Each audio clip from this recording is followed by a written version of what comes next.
Arisa Quisao. Yes, I can call Akbo, Arisa Quisakbo. Yes, I can call. Yarisa Quisa is I should talk. A big Arisa Quisa. Yes, I can call. Yavunu Vecchio. I'm not that of I wouldn't Vecchio. I'm not that of Arisa Quisa. Yes, I can call.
I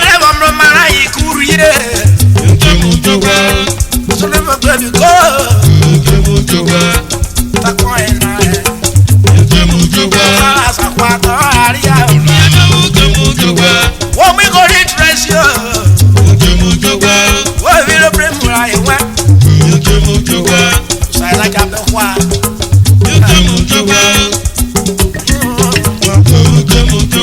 Yo era okukuru.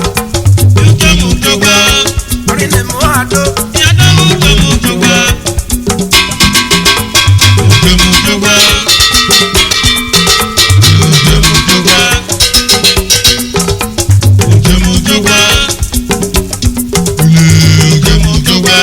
When we got it fresh here, I will have to wait here. So you not have a while.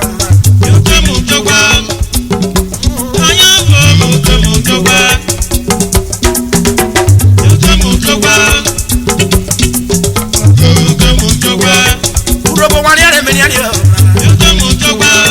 He got it fresh here. Uncle who go you soon.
amor mi bori mi agua sa Mike kwe ayo ni obi Felicia okoko yo ba woke ololoku George erupo eke Osha akobis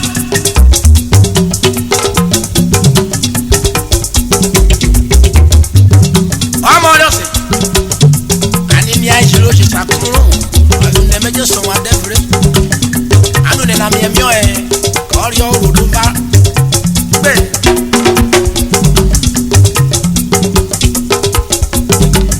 àwọn yara wa won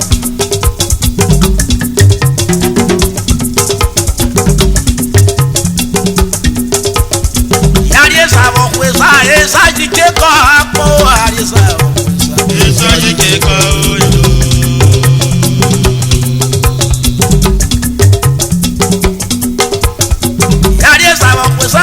esa yo to apo arisa okwesa esa jike ka eno awunu vie ki amedero ko eno awunu vie ko amedero ko ayo arisa osika esa jike ka eno yeah esa okwesa sa jiko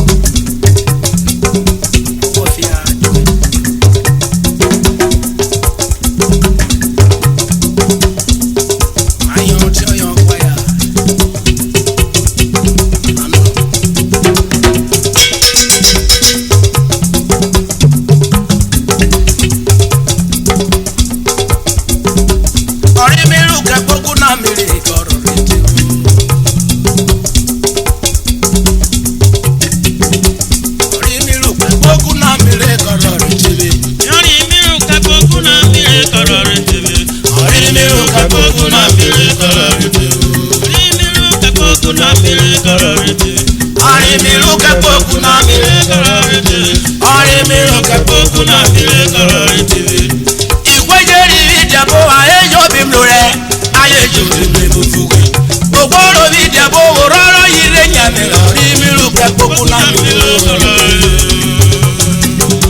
O ma ko le ro omo na ko memri.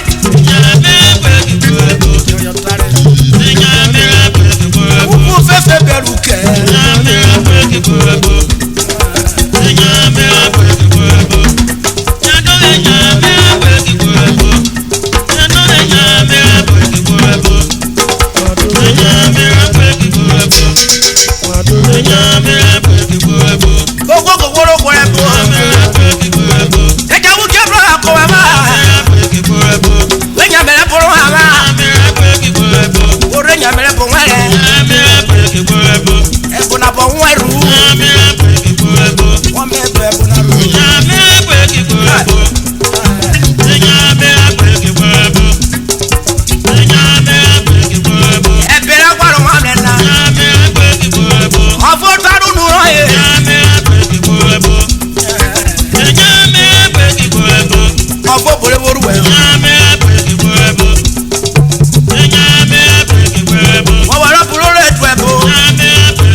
Men at 20,000 make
koko kakwa mloko fu ma wrenwrenwre oku ikotu fu ma mo itrada be yo blore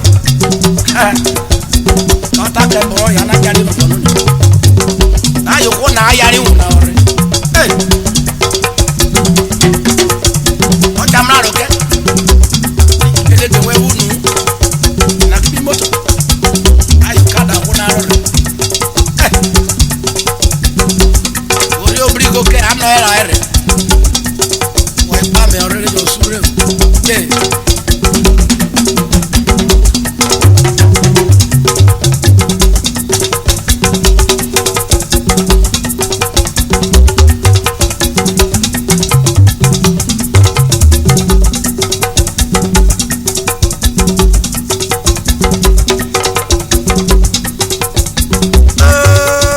okuri ni la gboko na ojo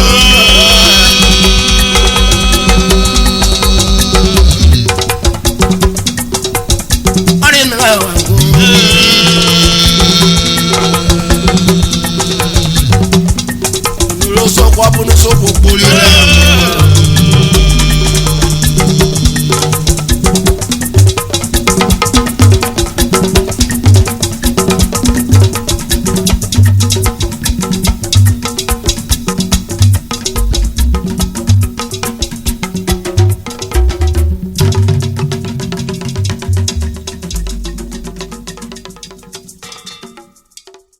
Subscribe to our YouTube channel for more old URHOBO songs update.